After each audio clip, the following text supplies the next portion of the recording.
ತೊಗರಿಕಾಯಿ season ಆಗಿರೋದ್ರಿಂದ ತೊಗರಿಕಾಯಿ ಬಾತ್ ಮಾಡ್ತಾ ಇದ್ದೀವಿ. ಇವತ್ತು ಯಾವ ರೀತಿ ಸಿಂಪಲ್ ಆಗಿ ಮಾಡ್ಬೋದು ಅಂತ ಈ ವಿಡಿಯೋಲಿ ತೋರಿಸ್ಕೊಡ್ತಾ ಇದ್ದೀನಿ. ನೀವು ಇನ್ನೂ ನಮ್ಮ ಚಾನಲ್ ಫಾಲೋ ಮಾಡಿಲ್ಲ ಅಂದರೆ ಫಾಲೋ ಮಾಡಿ. ಇದೇ ರೀತಿ ತುಂಬ ರೆಸಿಪೀಸ್ ಇದೆ, ಚೆಕ್ಔಟ್ ಮಾಡಿ. ಇದಂತೂ ತುಂಬಾ ಟೇಸ್ಟಿಯಾಗಿರುತ್ತೆ, ತುಂಬಾ ಈಸಿ. ಮೊದಲಿಗೆ ಒಂದು ಜಾರ್ ತೊಗೊಂಡು ಒಂದು 6 ಹಸಿಮೆಣಸಿನಕಾಯಿ, ಶುಂಠಿ, ಬೆಳ್ಳುಳ್ಳಿ, ಸ್ವಲ್ಪ ಕೊತ್ತಂಬರಿ ಸೊಪ್ಪು, ಪುದೀನ ಸೊಪ್ಪು, ಅರ್ಧ ಇಂಚಷ್ಟು ಚಕ್ಕೆ, ಒಂದು 6 ಲವಂಗ, ಕಾಳು ಮೆಣಸು ಒಂದು ಅರ್ಧ ಟೇಬಲ್ ಸ್ಪೂನ್, 2 ಏಲಕ್ಕಿ, ಸೋಂಪು ಒಂದು ಅರ್ಧ ಟೇಬಲ್ ಸ್ಪೂನ್.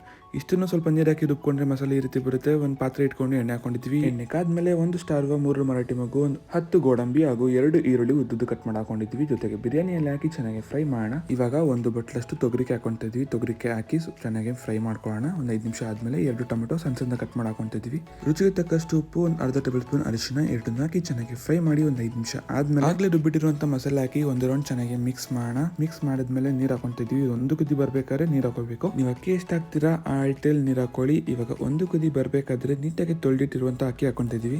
ರುಚಿಗೆ ತಕ್ಕಷ್ಟು ಉಪ್ಪು, ಅರ್ಧ table spoon garam masala powder, 1 ನಿಂಬೆಹಣ್ಣು, ಇಷ್ಟನ್ನು ಹಾಕಿ ಚೆನ್ನಾಗಿ ಒಂದು ರೌಂಡ್ ಮಿಕ್ಸ್ ಮಾಡಿ. ಇದು ಕುದಿ ಬರ್ಬೇಕಾದ್ರೆ ಲಿಡ್ನ ಕ್ಲೋಸ್ ಮಾಡಿ ಒಂದು 10 ನಿಮಿಷ ಬಿಟ್ಟರೆ ಸಾಕು. ತುಂಬಾ ಟೇಸ್ಟಿಯಾಗಿರೋ ತೊಗರಿಕಾಯಿ ಸೀಸನ್ ಮಾಡಿರುವಂಥ ತೊಗರಿಕಾಯಿ ಬಾತ್ ರೆಡಿಯಾಗಿದೆ. ಇದಂತೂ ತುಂಬಾ ಟೇಸ್ಟಿಯಾಗಿರುತ್ತೆ. ನಿಮ್ಮ ಫ್ರೆಂಡ್ಸ್ ಆ್ಯಂಡ್ ಫ್ಯಾಮಿಲಿಗೆ ಶೇರ್ ಮಾಡಿ. ನೀವು ಇನ್ನೂ ನಮ್ಮ ಚಾನಲ್ ಫಾಲೋ ಮಾಡಿಲ್ಲ ಅಂದರೆ ಫಾಲೋ ಮಾಡಿ. ಇದೇ ರೀತಿ ತುಂಬ ರೆಸಿಪೀಸ್ ಚೆಕ್ಔಟ್ ಮಾಡಿ. ಈ ವಿಡಿಯೋ ನೋಡೋದಕ್ಕಾಗಿ ಧನ್ಯವಾದಗಳು. Keep watching our channel. Thank you.